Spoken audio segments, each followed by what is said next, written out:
오늘은 바벨탑과 구속사적인 의미라는 말씀입니다. 우리가 바벨탑 사건도 일정 부분 알고 있고 구속사라는 의미가 무엇인지도 알고 있습니다. 그러나 오늘 보면서 바벨탑 얘기는 언어의 혼잡을 얘기할 뿐만 아니라 언어의 혼잡 속에 갖는 성경 속에 감춰진 의미가 뭐냐, 이것을 오늘 이렇게 하나씩 들춰가면서 또 성경 본래의 의도에 한번 우리 접근해 보도록 하겠습니다. 우리가 이 언어 얘기할 때마다 언어는 이 참조적, 정보적 기능이 있습니다. 정보 전달과 지시, 명령적 기능이 있습니다. 두 번째는 상위 언어적 기능이 있는데 표현적 기능과 또 표출적 기능이 있는 것입니다. 또 세 번째로는 이 시적 기능, 미적 기능이라고 하는데 그 메시지 그 자체에 초점을 두고 언어의 예술성 또 창조성을 고양하기 위한 목적으로 되어 있습니다. 그 다음에 친교적 기능이 있습니다. 말을 주고받는 사람끼리의 환경과 또 의사소통의 그것으로 말미암아 이 접촉을 지향하는 이런 것을 우리가 친교적을 말하고 있죠. 그다음에 감정적으로 또한 표현하고 또 보게 되면 공감하고 친밀한 관계를 유지하는 것을 말하고 있는 것입니다. 국어학적으로 찾아보니까 그래요. AI 기능도 잘 가르쳐주고 있더라고요. 문제는 우리에게 이 언어가 대체적으로 말하는 데 있어서 이 언어는 이 말과 무슨 상관이 있느냐. 오늘은 이 말, 이게 무슨 상관이 있냐라고 하면은 언어와 말은 차이가 있습니다. 일단 언어는 밖으로 터져서 나가게 되면 행위를 유발하고 또 결과를 낳게 됩니다. 그게 말인 것입니다. 여러분, 하나님의 말씀도 이 다바르라는 말씀이지만 히브리 말로 우리에게 있어서 그 말이 선포되어지고 또 나가게 되면 행위가 발생되고 결과가 나오는 것이죠. 그래서 하나님의 말씀이 이렇게 우리 입에 나올 때는 이게 우리가 받을 때는 아주 그 힘이 이렇게 있는 것입니다. 우리 말에는요 힘이 있는 거예요. 그 사람 살겠다 하면 이렇게 살아나는 경향이 많습니다. 그런데 이렇게 죽어가는 말을 하게 되면 이게 자기도 모르게 힘이 무너지는 것을 또한 보게 되죠. 그래서 말이라는 것은 아주 힘이 있습니다. 언어는 이렇게 단순히 기능적 측면을 이야기하는 것이고요. 원래 인류는 이 하나의 언어를 사용했다라고 하는 것을 말씀하고 있는 것입니다. 우리 11장 2절을 한번 보면 1절 2절을 보면 11장 온 땅의 언어가 하나요 말이 하나였더라. 자, 이 언어가 말이 이게 하나였더라라고 이렇게 설명을 해 주고 있습니다. 이것을 우리가 어떻게 설명하고 있느냐. 그런데 이 언어와 말이 하나였는데 2절에 보니까 그들이 동방으로 옮기다가 신할 평지를 만나 거기서 거류하며, 여기 이 바벨이라고 하는 것을 볼 때에 우리가 조금 얘기하게 되면 앞장 10절을 좀 볼 수 있어야 되는 것입니다. 10절에 여기 그 8절, 9절, 10절을 보게 되면 자, 8절부터 봅니다. 구스가 또 니므롯을 낳았으니 그는 세상의 첫 용사라. 그가 여호와 앞에서 용감한 사냥꾼이 되었으므로 속담에 이르기를 아문은 여호와 앞에 니므롯같이 용감한 사냥꾼이로다 하더라. 그의 나라는 신할 땅의 바벨과 에렉과 아갓과 갈레에서 시작되었으며, 이거 보게 되면 그가 그 땅에서 아수르로 나아가 니느웨와 르호보딜과 갈라와, 이 누굽니까? 함의 자손입니다. 셈, 함, 야벳이 있는데 지난 시간에 말씀드렸듯이 이 야벳은 14명 자손을 낳았고, 함은 30명을 낳았고, 또 셈은 26명을 낳아서 합쳐서 70명이 온 인류의 기원이라고 했어요. 자, 그런데 이 중에서 이 함이 이 구스의 아들 이 니므롯이 어디에서 살았나 하면 그의 나라는 10장 10절에 온 신할 땅 바벨이라 그랬습니다. 지금 바벨이라 그러면 이라크 이 지역을 말하고 있는데, 이 바벨론 지역을 말하고 있습니다. 자, 그런데 11장 2절에서 이에 그들이 동방으로 옮기다가, 이 동방으로 옮기다가는 이렇게 옮겨가다라는 것을 설명하고 있는데, 옮기다가 그러니까 이렇게 그 옮기는 것은 그냥 이렇게 옮기는 그것을 설명하는 것이 아니라, 여기가 정착하기가 좋은가, 저기가 정착하기가 좋은가, 여기가 안전한가, 저기가 안전한가, 이렇게 그들이 동방으로 옮기다가, 이 옮기다가라는 원어 뜻은 말뚝을 뽑다라는 뜻을 가지고 있어요. 이 옮기다라는 것은. 왜냐하면 당시에는 천막 생활을 했기 때문에 항상 쉽게 이동을 하기 위해서 이렇게 옮겨 다니는 것이었죠. 지금처럼 이렇게 이 골조가 있고 시멘트가 있고 이렇게 고정된 것이 아니었기 때문이다라는 것입니다. 그런데 이렇게 옮기다가 신할 평지를 만나 거기서 거류하며 도시를 만들게 되었더라라는 것입니다. 그래서 어떻게 그들이 이 거류하게 되었는가? 이제 그 지금도 이 바벨이라고 하는 것을 보게 되면, 여러분 우리가 이 바벨을 잘 기억해야 됩니다. 우리는 로마 시대에도 바벨론이라는 얘기를 나오고, 또 이 남유다가 망해서 이 바벨론 이게 끌려가는 이런 모습을 우리가 보잖아요. 세상을 이렇게 바벨로 이렇게 보고 있는데, 성경에서 이 바벨은 항상 하나님을 대적하는, 또 우상을 섬기는 신으로 이렇게 설명이 되어져 있습니다.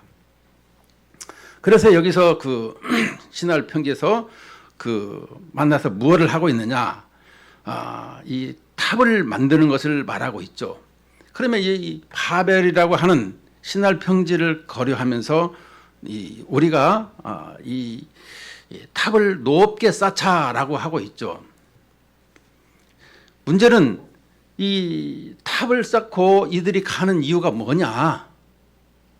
여기서 우리가 보게 되면 먼저 하나씩 더 이렇게 낱말을 풀어보면, 서로 말하되 벽돌을 만들어 견고히 굽자 하고, 이에 벽돌로 돌을 대신하여 역청으로 진흙을 대신하고, 이 탑을 쌓을 때 이 벽돌을 쓰지 말라 그랬습니다. 자연을 갖다 그대로 하나님께서는 이렇게 하도록 성경은 가르치고 있어요. 그런데 사람이 이렇게 인위적으로 만드는 것은 참 하나님을 대적하는 것이다라고 하고 있는데요.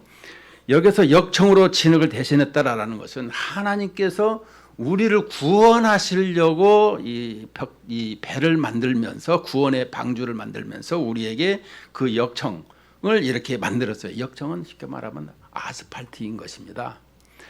우리가 잘 아는 그 록펠러가 이 아스팔트를 보고 그건 석유가 있는 것이다라고 해서 회사를 만들어 가지고 이라크에 가서 그 석유 재벌이 된 것을 볼 수가 있습니다만은, 이처럼 이 역청이 물이 새지 아니하도록 이렇게 배를 만드는 구원의 방주를 허락했는데, 이것을 하나님을 위해서, 그러니까 우리가 이 창조 문명 이것을 역행을 하는 것을 볼 수가 있습니다.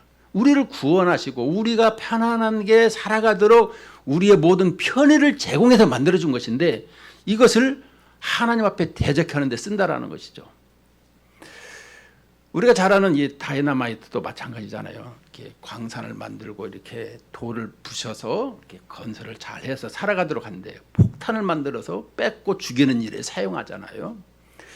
마찬가지로 이 탑을 지금 쌓는데 하나님을 대적하는 데 싼다라는 것입니다.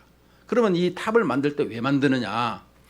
흩어짐을 면하기 위해서 이렇게 말하고 있는데, 그 흩어짐은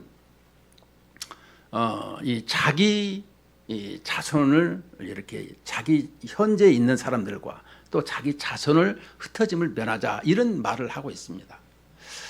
근데 이것을 흩어짐을 면하자 하는 것은 하나님은 원래 흩어서 살아가도록 만들어 주셨어요. 우리 인생을. 그걸 아셔야 돼요. 왜냐? 창세기 1장 28절에 보면 하나님께서 우리를 만드시고 생육하고 번성하여 땅에 충만하라 이렇게 얘기했어요. 땅에 충만하다라는 것은 이 흩어져서 하나님을 아는 사람들이 이렇게 가득 찬 것을 설명해 주고 있어요. 그런데 하나님을 대적하자 하나님께서 노아의 심판, 홍수로 말미암아 심판을 당하게 하시고 다시 9장 1절을 보면 우리에게 하나님께서 또다시 말씀합니다. 갱신하는 말씀이죠. 9장 1절에 하나님이 노아와 그 아들들에게 복을 주시며 그들에게 이르시되 생육하고 번성하여 땅에 충만하라. 다시금 이렇게 말씀해 주셨어요. 또한 7절에도 말합니다. 9장 7절에도 너희는 생육하고 번성하여 땅에 가득하여 그 중에서 번성하라. 그래서 우리가 출산을 마구마구 해야 되는 것입니다. 이런 부분에서도 이처럼 갱신을 하라고 주셨는데 우리가 흩어짐을 면하자 이러니까 그럼 흩어짐을 이렇게 홍수 때문에 지금 이들은 그 흩어짐을 면하자 한 것이죠. 왜냐 그러면 여기에서 지금 이 함의 아들 구스 또 구스의 아들 니무롯이잖아요. 이 니무롯 그러니까 뭐 할아버지 때라고 볼 수가 있겠죠. 이게 보게 되면 그 홍수가 나서 다 멸절이 되었으니까 우리는 우리끼리 좀 이게 이 탑을 높이 쌓고 이 흩어짐을 면하고 우리가 이렇게 잘 살자 이런 모습을 가지게 된 것입니다. 그런데 우리에게 볼 때 하나님께서는 우리에게 또 이렇게 말씀을 했어요. 무지개 언약을 주셔가지고 다시는 흩어지지 이 무지개 언약을 통해서 이 사람들이 다시는 이렇게 물로 홍수로 두려움을 갖지 아니하도록 약속을 해주셨다라는 것을 우리에게 설명해 주고 있습니다. 그런데도 그 사람들은 그것을 몰랐어요. 먼저 보게 되면 왜 우리에게 그 하나님께서 무지개 언약을 지금 주셨는데도 불구하고 이렇게 흩어짐을 면하자 하고 이들이 이 성을 쌓는 것을 보게 될 때에 하나님을 잘 모르는 여러분 그 아담을 낳을 때 가인과 아벨 중에서 가인이 이렇게 자식을 낳았을 때에 아담이 하나님의 받았던 말씀처럼 그 아들이 바르게 자라기를 원했지만 가인이 그렇지 않았잖아요. 성경의 말씀보다 그러니까 하나님이 아버지로부터 들은 그 모든 것을 순종하는 것보다 자기식으로 살았던 것을 설명하죠. 그래서 농사를 지어서 예배를 드릴 때도 그냥 아버지한테 그냥 드린 거예요. 하나님 앞에. 그러나 그 둘째는 아벨은 어떻게 했어요? 양의 새끼 중에 가장 좋은 것으로 첫 새끼라는 게 가장 좋은 것이거든요. 가장 좋은 것을 드렸다라는 것이죠. 왜? 하나님은 우리는요 하나님 앞에 구조적으로 예배를 드리기 위해서 만들어진 것이고 태어난 거예요. 그래서 예배를 안 드리면 안 돼요. 예배를 안 드리면 하나님을 대적하다는 것이고 하나님 뜻대로 살지 않겠다는 것, 살아야 될 이렇게 가치가 없는 것이죠. 이것은 우리는 마땅히 하나님을 예배해야 될 그런 것을 가지고 태어났어요. 눈 떴다 하나님을 예배하고 하나님의 뜻을 이루어드리는 이런 모습을 가질 수 있어야 되는 것입니다. 그런데 그것이 나도 모르게 세상의 세계관을 통해서 변질이 된 것을 말하고 있습니다. 그 변질된 것을 성경은 자꾸 우리의 모든 것을 변화시키려고 하고 있는 것을 설명해 주고 있어요. 자, 진도 나가게요. 그런데 오늘 여기에서 그 탑을 쌓을 때에 이 바벨이라는 뜻을 보게 되면 이게 흩어짐을 면하자 여기 9절에서 보게 되면 그러므로 그 이름을 바벨이라 하니 이는 여호와께서 거기서 온 땅의 언어를 혼잡하게 하셨음이니라. 여호와께서 거기서 그들을 온 지면에서 흩으셨더라. 그러니까 바벨이라는 것은 흩었다라는 말을 하고 있는데 그러면 이 바벨을 이렇게 탑을 이렇게 높이 쌓아가는 이유는 뭘까? 물론 흩어짐을 면하자고 했지만 실은 거기에 보면 우리가 숨겨진 것이 있어요.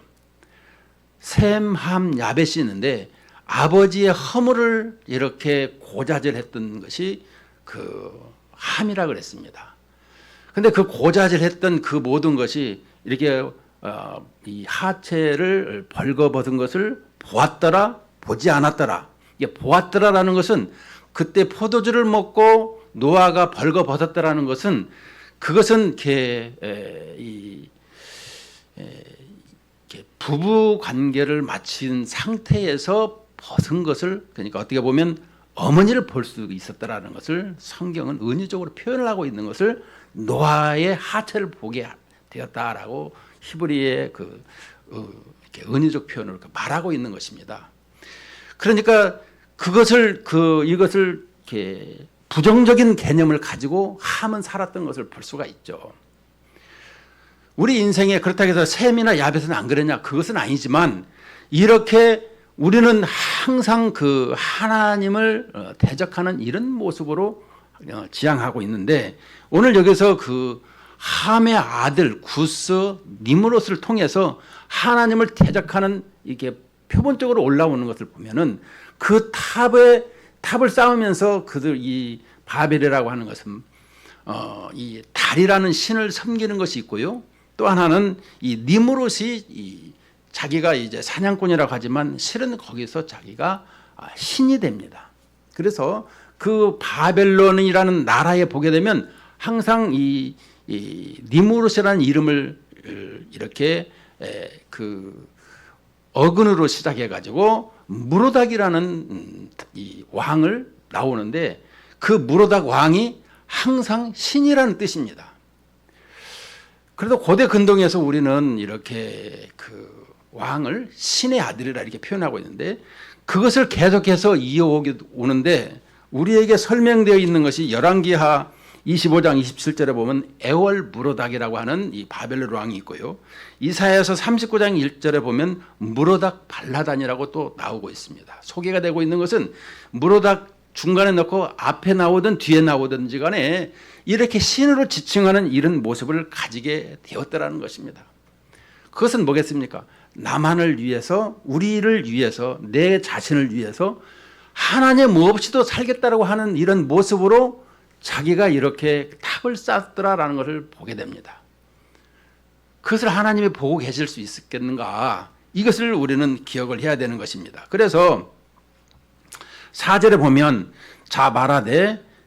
또 말하되 성읍과 탑을 건설하여 그 탑 꼭대기를 하늘에 닿게 하여 우리 이름을 대고 온 지면에 흩어짐을 면하자. 그러니까 우리 이름을 낸다라는 것은 무엇이겠습니까? 우리가 이것을 했습니다. 우리끼리. 그래서 자기 이름을 내서 이렇게 하나님을 대항하는 이런 모습으로 나왔더라라는 것입니다. 우리는 이것을 바라볼 때에 이들이 얼마만큼 이렇게 하나님과의 관계가 멀어지는 악한 생각을 하고 있는가, 이런 생각을 해봐야 되는 것입니다. 그 다음에 하나님께서 5절에 보니까 여호와께서 사람들이 건설하는 그 성읍과 탑을 보려고 내려오셨더라. 여호와께서 이르시되 이 무리가 한 족속이요 언어도 하나이므로 이같이 시작하였으니 이후로는 그 하고자 하는 일을 막을 수 없으리로다. 자, 우리가 내려가서 거기서 그들의 언어를 혼잡하게 하여 그들이 서로 알아듣지 못하게 하자 하시고, 여호와께서 거기서 그들을 온 지면에 흩으셨으므로 그들이 그 도시를 건설하기를 그쳤더라. 여기서 8절 9절에 이 흩으셨다 두 번이나 말씀하고 있는 것을 볼 때에 이 하나님께서 이렇게 모이지 말고 흩어져서 살으라고 하는 것을 이렇게 거역하고 또 떠나는 것을 볼 수가 있습니다. 자, 우리는 이 인간들의 악함이 얼마나 뿌리가 깊은지 이것을 우리는 한번 생각을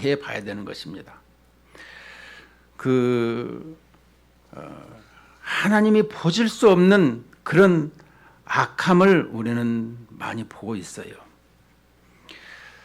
하나님께서는 분명 생육하고 번성하고 땅에 충만하라고 하셨는데도 왜 우리는 이렇게 하나님을 대적할까? 이런 모습을 좀 가져보면 좋겠습니다.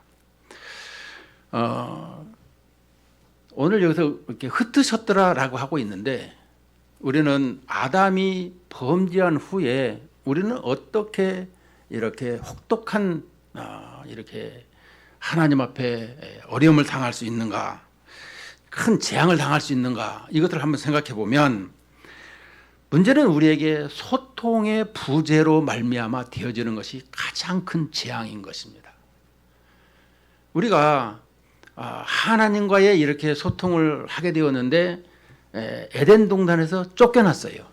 그래서 하나님을 그 신뢰관에서 어떻게 하면 에덴에 다시 돌아갈 수 있을까? 이게 우리 인간의 소망이고 바람이었죠.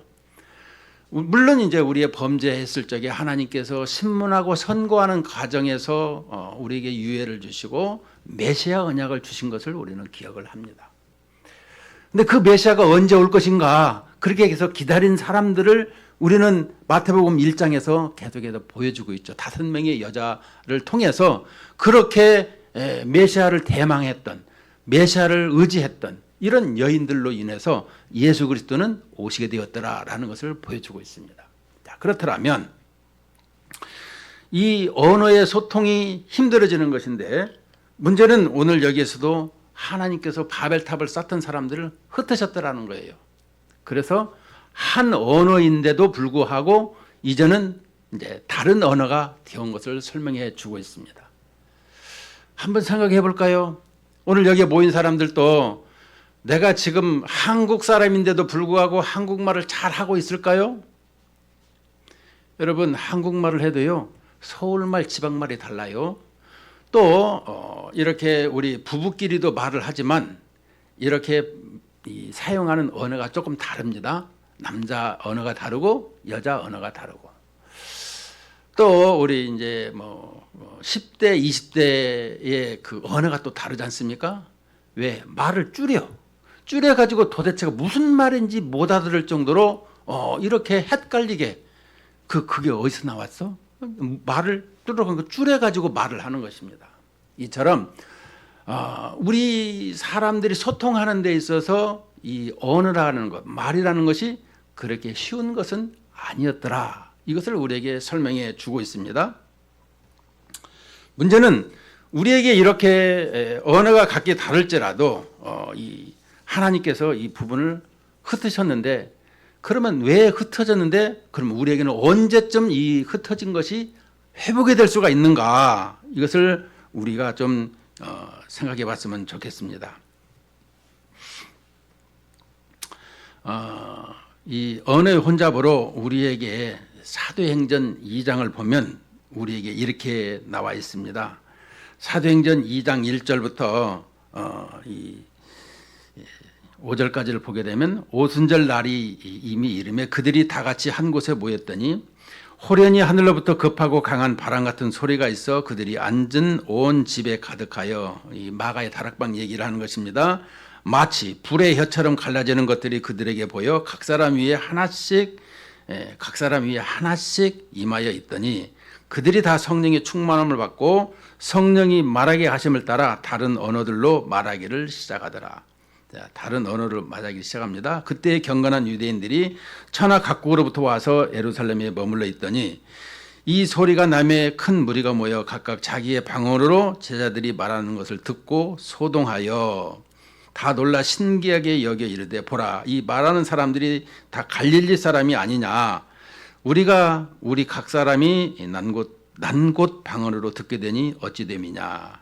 난곳 방언 태어난 곳을 말하고 있습니다. 자, 그런데 9절부터 보게 되면 9절 10절에 보면 우리는 바데인, 메데인, 엘라민, 메소포타미아, 유대와 갑바도기아, 본도와 아시아와 부르기아, 밤벨리아, 애굽 및 구레네에 가까운 리비아 여러 지방에 사는 사람들과 로마로부터 온 나그네 곧 유대인과 유도기에 들어온 사람들과 그레데인과 아라비아인들이라. 자, 이게 몇 개국에서 왔을까요? 세 알아봤습니까? 아이 목사님은 아시지 뭐 우리가 뭐 세어서까지 봅니까? 뭐 이런 거는 아니겠죠? 15개 나라에서 왔어요. 그러니까 한국말을 하니까 15개 나라가 와서 한국말을 다 알아듣는 거예요. 이게 교회로 말미암아 회복이 되어진 사건을 설명해 주고 있는 거예요. 우리가 이 오후 시간에 이렇게 교회론, 성경 속의 이 교회론을 보고 있는데요. 우리가 좀 생각해야 될 것은 하나님께서 그 모세를 통해 모세 오경을 지게 하시고 그 출애굽 시대에 지금부터 3,500년 전에 그리고 그 창세기를 읽히게 하는 이유가 뭐냐? 너희들의 근본 뿌리와 너희들의 살아가는 그 모든 것을 기원을 쫙 가르쳐 줬어요. 그리고 가나안 땅에 들어가기에 그 모세 오경을 읽히고 나서 가나안을 들어가게 하는 것이죠. 근데 가나안에 들어갈 때 그 가나안이 누굽니까? 바로 함의 아들인 것입니다.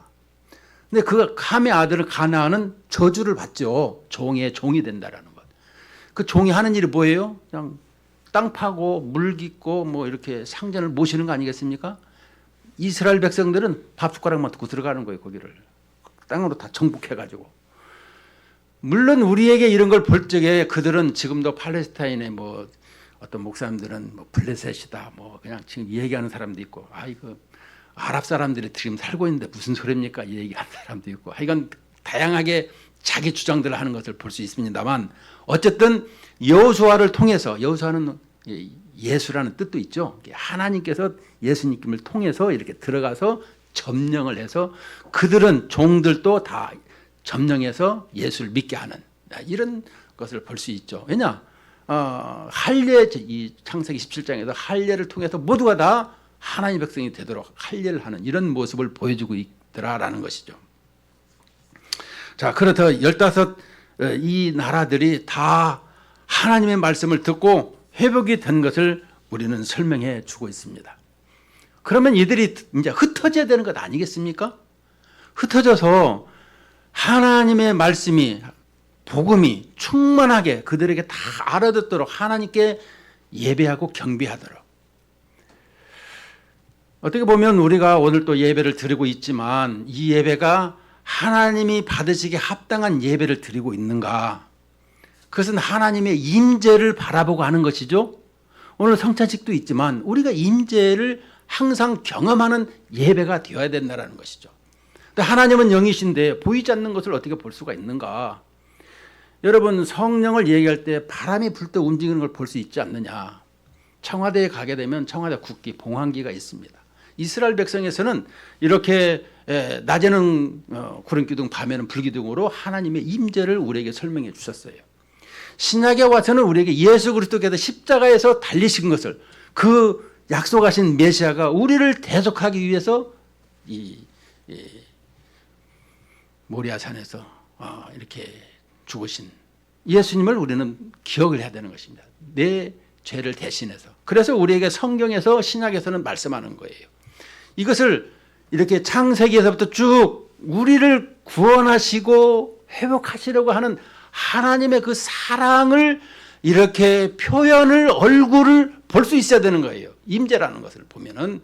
그래서 하나님 앞에 몸과 마음과 뜻을 온전히 드려지는 이런 모습을 돼야 되는 거예요. 나를 대신해서 십자가에 죽으셨다. 그게 하나님의 임재를 바라보고 드리는 거예요. 믿습니까? 아멘도 안 하시니까 내가 물어보는 거예요. 우리는 이 하나님의 계획과 하나님이 하신 일을 볼 때마다 그냥 가슴이 울림이 돼야 되는 거예요. 가슴이 뜨겁고 귀가 울려야 되는 거죠. 우리가 이렇게 좀 돼야 된다 이 말입니다. 오늘 이렇게 예배를 드리는데 하나님께서 우리에게 해주신 일이 무엇이냐? 그러면 나는 어떻게 해야 될 것인가? 하나님께서 알려주시고 우리에게 행하도록 힘과 능력을 공급해 주신다. 이런 말씀이 되는 거예요. 자, 그런데 이렇게 오순절 다락방에 임했어요. 그런데 그들이 복음을 증거했느냐? 안 했더라는 것입니다. 자, 뭐 우리끼리 하나님 말씀 뭐 예배드리고 기도하고 이러다 보니까 하나님께서 큰 환란을 이 예루살렘 초대 교회죠. 예루살렘 교회에다가 환란을 일으키니까 이제는 이 도망을 가게 되는 것을 볼 수가 있습니다. 그래서 스데반이 이제 이 순교를 하게 되는데 그 스데반의 순교를 통해서 이제 흩어지게 되는 거예요. 거기에 이렇게 콧김을 가지고 쫓아가는 사람이 있었죠. 사울이라고 하는 바울이라고 하는 7장에서 이렇게 그 설교를 하니까 이 어떤 분은 얘기를 해요. 스데반 설교가 60절까지거든요. 설교를 너무 길게 해서 죽었다. 이렇게 얘기하는 사람도 있어요. 웃자고 하는 말이지만 그런데 8장에서 이렇게 하나님의 말씀을 이렇게 증거하고 이렇게 죽었는데 이제 흩어짐을 보는 것은 뭐냐? 아니 저렇게 예수 믿는 사람들을 잡아 죽이려고 하는 이렇게 기세등등한 이 사울을 보면서 도망을 가자, 또 피하자, 걸음아 날 살려라 이렇게 흩어졌지만 가는 곳마다 복음의 씨가 뿌려져 가지고 이게 복음이 이렇게 충만해지는 이런 모습을 보게 되었더라는 것입니다. 그러면 우리는 이 복음이 충만해지는 것을 보면서 우리가 지금 이 시대에 한국에도 우리가 그 복음을 받았잖아요. 내가 예수를 믿게 되었어요. 그럼 나는 그걸 믿고 과연 내가 어둠의 그늘에 있는 사람, 복음을 모르는 사람, 이 생명을 살리고 생명을 이렇게 부어주는 그 역할에